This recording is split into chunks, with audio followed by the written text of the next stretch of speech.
Hey y'all, it's getting real now. We just checked off our first step to our national park trip this fall. We came up here and bought our annual America the Beautiful Pass. So with the COVID-19 lockdowns and restrictions, we had to set an appointment at the ranger station about 20 minutes from our house. They are excellent, practicing social distancing and all that good stuff. So anyway, the park pass is how much? It was $80. It's $80, very easy to do. It's gonna get us into all of the national parks for free now. I mean, we paid $80 so we can get in the entrance gate to any national park. It's a great value if you're gonna be touring the national parks. And so that's what we want to talk to you about. We are about to set off on a 3.5 month road trip with our two youngest sons because they're still in school. So they're going to be doing distance learning. We're going to talk all about it. We're going to be getting a system installed on our RV to get hopefully good internet. We'll see as we go how good it's going to be. We're going to a couple weeks to do that. It is a top-notch system. We'll talk more about that later. But yeah, we leave here pretty soon. So we're just checking some things off of our list, getting ready to go. So excited to take you guys along.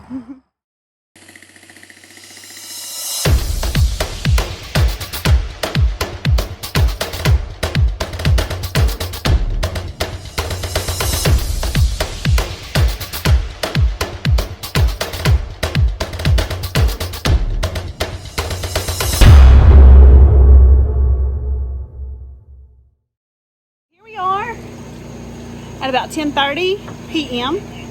trying to do a few little upgrades on our RV to make life a little bit easier. Jeff is behind me building a shelf in that huge compartment, and I am cutting this Reflectix to put in our cabinets to keep it from being so hot in our cabinets.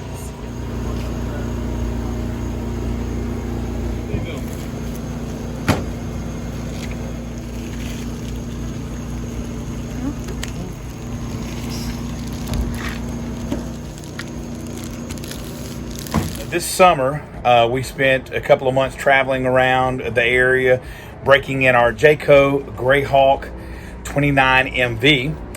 And along the way, we discovered some things about our RV, just like everybody does, of some things that really needed to be changed, needed to be upgraded, just some comfort things, some things that in manufacturing aren't necessarily the best way to do things.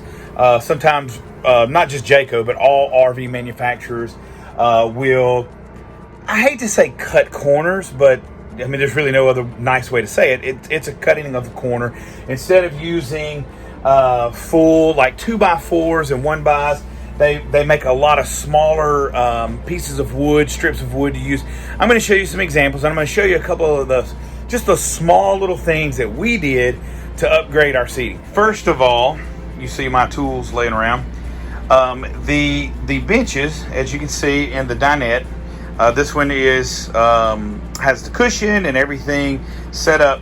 This one over here, I want to show you some things. So you can see right back here the little 1x1 strips that are used. It's very common in RV manufacturers. They don't typically hold a lot of weight when you're sitting on them. This setup was very inadequate. So this board was not here.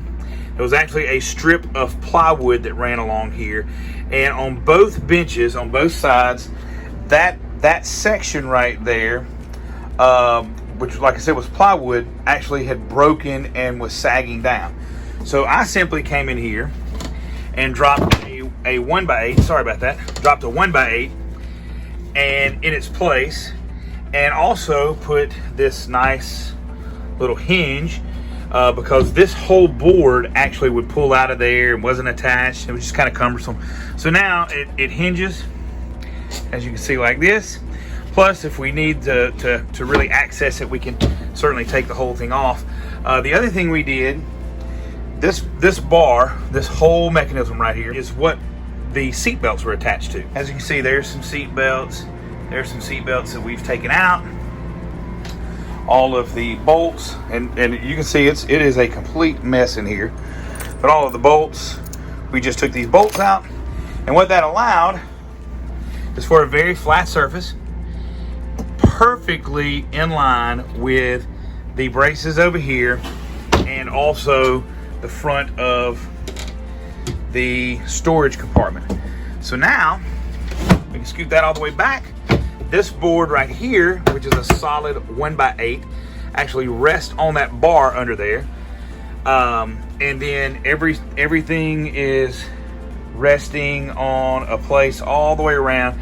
And now this is a lot sturdier. That was just a very, very small little project, but it's gonna make a significant difference. And when we're on our 3-month trip and a month into it, hopefully our dinette seats don't break. I'm gonna show you another thing I did. This is the short queen bed that comes in the Geaux 29 MV. It is on a slide out room, as you can see right there. Goes out the driver's side of the vehicle. This mattress, in my opinion, and it's just an opinion, everybody's different. In my opinion, I'm a large guy. It is not very comfortable. However, at this point in time, I do not want to buy a mattress because we're ready to get on the road and I have nowhere to send it to. So we have bought a memory foam to put on top, which is going to help a lot. But I'm gonna lift this up and I'm gonna show you what I did underneath. Right there. So the way this was set up, there were 0 braces under this part of the bed. And this is where your back would be, maybe your shoulders, but really probably kind of the middle of your back. Lower back would be stretched across this area, which is obviously the main part of anybody's weight. And like I said, I'm a big guy. So when I laid on this bed, it almost broke. So I reinforced it with these 5 2x3s, and it is now an incredibly, incredibly solid platform to sleep on. There are just a few small things that anybody can do. I'm not a carpenter. You can ask my wife about that. I'm not a carpenter at all. But it's just a few small things you can do in your RV to upgrade, make things a little bit stronger without adding a lot of weight. And that was one of the keys. I used 2x3s in the back. I just used 1x's right here on the dinette because you don't want to be doing a lot of things to add weight. The reason they're built the way they are, the reason they seem to cut corners on some things is to save weight. Sometimes it's just shoddy workmanship, but most of the time it's to save weight.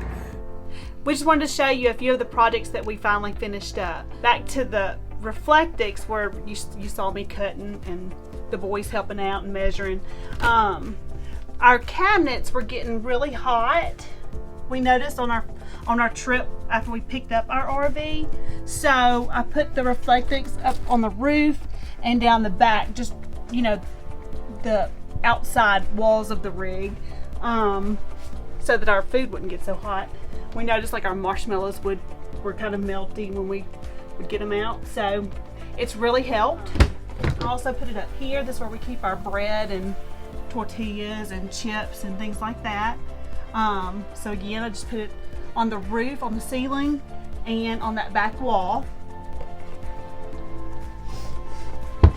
And I had to put our spices and stuff up here, so I just put it on the top shelf in the back and on the ceiling. And if you'll notice, just for organizational purposes, so our stuff wasn't sliding around everywhere, I did buy these little baskets. I think these came from Ross, a store that I love especially for their home organizational things. So we've got our oils, we've got our sauces, we've got some spices over here, sugar, flour, coffee stuff. So it really helps to keep things organized and easy to grab. I found that baskets are your best friends whenever you're in a small space. So I've got some baskets in here to help organize. Also these little like the shoebox containers from Walmart. So that just helps keep things together. I've got baskets all over, but I'm not going to show you everywhere because it's not all clean. Also, bought some little plastic bins for the refrigerator because there's not many ways to keep food separated, and I like to have like a drawer for my meats, a drawer for my produce. Cheese. The boys love cheese, so we have a ton of cheese. So anyway, that helps keep things halfway decent in our small little fridge. One other organizational item we bought was this little spice container for the things that we use pretty much every day, almost every day. Our Tony's, of course, salt and pepper. And this is one of our favorite purchases, one of the first purchases we made on Amazon. It's a magnetic strip, so that holds our knives so we don't have to use our counter space for our knives. Another purchase that we made from, I watched a ton of RV organizational videos, and this came highly recommended. It's a little paper towel, right? Jeff installed that with just a couple of little screws, and you just pop your paper towels in there. What a simple tool, but it's nice. Anything that you can get off of the counter is very helpful. Another purchase we made, one of our first Amazon purchases, was this little message center. We needed key hooks for sure, and as you can see, it's become a catch-all for our mask that we got to wear. Flashlight, so if we have to go out in the dark, it's right there handy. And our little message board for, I tell the boys when they tell me, Mom, we need milk, I say write it on the board so I don't forget it. Once the boys started school after we were on the road, I noticed that our clutter was everywhere. The boys didn't have a place for their Chromebooks. I needed a place for my computer, my planner, and Jeff needed a place for his computer and all of his stuff. So I go on Amazon. I found these little, I guess, nail slots or whatever. They came in a set of 3. So I ordered 2 sets of 3, and we ended up getting 6. So Caleb has his own little slot. Levi has his own little slot. Also, this is mine and Jeff's slots, just to keep all of our everyday things in. Like, these are things that we use every day. And I want to point out from behind the camera, the boys, look how neat. Now, I will say, before this video, just in total full disclosure, I did. Caleb cleaned his out, which is this is pretty good. He's got a few souvenirs in there. I went through Levi's. It was trash. Like, he had trash all balled up in there. So I did clean out the trash. Moving on to our bathroom, really our shower. We did a couple of upgrades in here. We bought this little shampoo body wash holder at Bed Bath & Beyond, I believe. It just keeps things off the shelf. It's a small space already, so we like that as a space saver. And the shower head we replaced after seeing many recommendations for this. This is an Oxygenix Showerhead. Highly recommend. You need it for your RV shower. Go spend the $30-40 to get it. It's so simple and it's good. Because in the RV shower, we only have a limited amount of water. Sometimes, if we don't have hookups, we have a limited amount of water. And we only have a 6-gallon hot water heater. So, this helps to conserve our water. It's got 2 different shower settings, like a hard push and just a regular spray. And then it's also, if you turn it all the way, it kind of turns the water off a little bit. It still has a little trickle, but it saves the water, like whenever you're, I don't know, soaping up or whatever, you can turn it to that setting to save the water. Real quick, I'm not going to go into great detail. I just wanted to give an overview real quick about our internet system. This is a technology that I borrowed from one of our companies. We have to have rural connectivity with our dental clinics to go out to nursing homes, and so this is the same system that we use on those clinics. I installed it on my RV. It is basically a MIMO, which is a multi-in, multi-out protocol. It's got 9 different antennas that come into it. I don't use all 9 of them, but it uses Verizon and it uses AT&T. And there are algorithms set up to determine which one has basically the best, not really the best service anyway. It's kind of complicated. I'm not going to go into details. I guess the stronger signal. Yeah, the stronger signal kind of wins out, essentially, whichever one's kind of getting the best. Anyway, it's a cradle point, and I'm going to leave some information down below about what it is. If it's something that you're interested in getting more information on, I can certainly share that. I installed this myself. It actually ended up, I thought it was a lot more complicated than it was. It ended up being very easy. I'm going to show you outside. Probably the hardest thing was the multi-directional antenna. This right here is just, it's just 2 routers is all it is.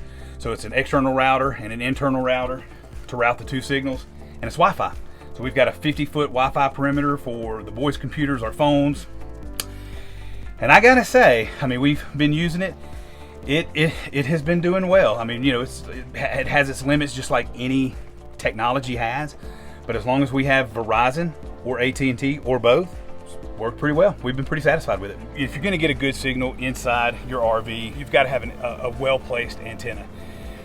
I did not want to cut a hole in my brand new RV. I know tons of people do. There's lots of videos on the internet. So if you want to flush mount your omnidirectional antenna directly onto your roof, cut a hole, come down through your cables to your roof, it's perfectly fine, but that does impact your warranty. And so I didn't want to do that. So I had to come up with another solution. So I'm going to show you, don't laugh. It's not the greatest thing. It's my little spaceship. It is a great thing. It's not the prettiest. It works. And I'm going to do something different later, but so come here. We're gonna look right up here on top of my ladder. You see that? So that is a 1x6 board wrapped in 3M airplane aluminum tape, because we have to have a grounding plane for an omnidirectional antenna. And so that's my aluminum grounding plane.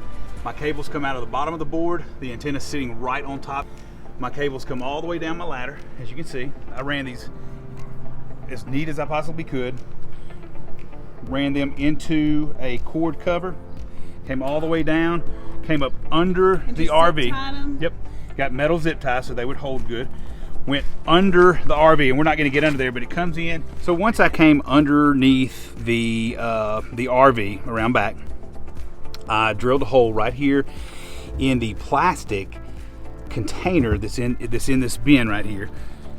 Drilled me a hole, came in with my cords, put spray foam, and there's spray foam on the other side. I ran this, I hope you can see this, ran this up, little cable clamp, and that goes right into the bottom of the closet where you saw the cradle point sending just a moment ago. Well, we're going to wrap up our upgrades right out here. You saw us building a shelf in our storage compartments. I showed on the other side in another video. Simple solution. These were built to do this. So when we started using these compartments, it was just start at the bottom, stack up. When you got to camp, you opened the door and everything fell out. Or you had to, you needed something down here. So anyway, these 1x10s work perfect. Cut them. I put 2 of them in here, as you can see, so you can space them out. Created another shelf, so now I've got space down here to store stuff. I've got space up here to store stuff. Very simple. I did this on both sides because both sides had this big compartment. So one other little thing that I did, and this is a very simple solution, and it may be a little bit rudimentary, but it worked perfect, and it's just a little hack. I love these camping tables, okay? We buy these at Sam's Club, so they fold in half. They come out, they set up like this over here, you can see. So they raise up their different levels. You can use it as an end table between your camping chairs. You can use it to cook on. Anyway, I love those tables. So I have 2 of them. And the problem with it, they don't fit in the storage bin. So you can't get them in here. The door can't close. So they have to go up like this. Well, the problem is, how do you secure them? They flop around. So what I did, come up under here, I put a 2x3 just like this. So now my tables do that right there, and they're perfectly secure. The other table goes right over here in this area, and they sit flat up against there, and then I can put all of my stuff neatly in front of them, and perfect solution. So we hope some of these little hacks and things that we've done may help somebody out there, maybe give you some ideas. Please, in the comments, especially if you have a Greyhawk motorhome like this, or a Class C. If you have any ideas, we are happy to hear them. Share them. Even like fifth wheels and even Class Bs. I mean, we've watched so many videos on YouTube and read articles. And one thing we have not figured out, which I wanted to show in the RV but we didn't, was our shoe situation. Oh my God. If you have any ideas on how to store shoes, that would be greatly appreciated. We've not figured that out yet. I'm so scared something's gonna crawl in my shoe. Yeah. So any hacks, tricks, tips you have, share them in the comments. You know, even if it's a home trick, I mean, you may do something at home that would be applicable for our RV. You know, it's pretty essential that you come up with some solutions, especially if you're going to travel any kind of distance or length of time. And we're just learning as we're growing. Yeah. We will leave all the links to the products that we showed.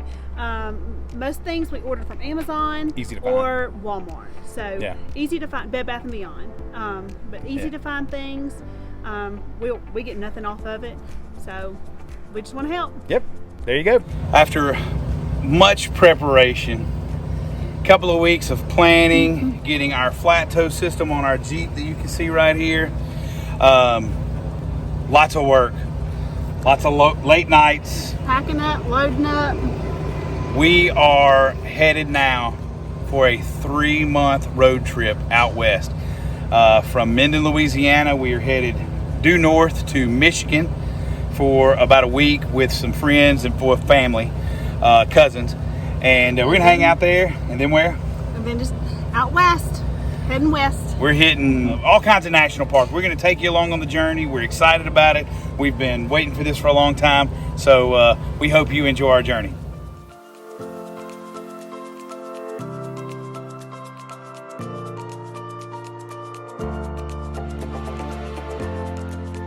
Please be sure to like this video and subscribe to our Rhodes Rules channel. And always remember, life is a journey. You hold your map.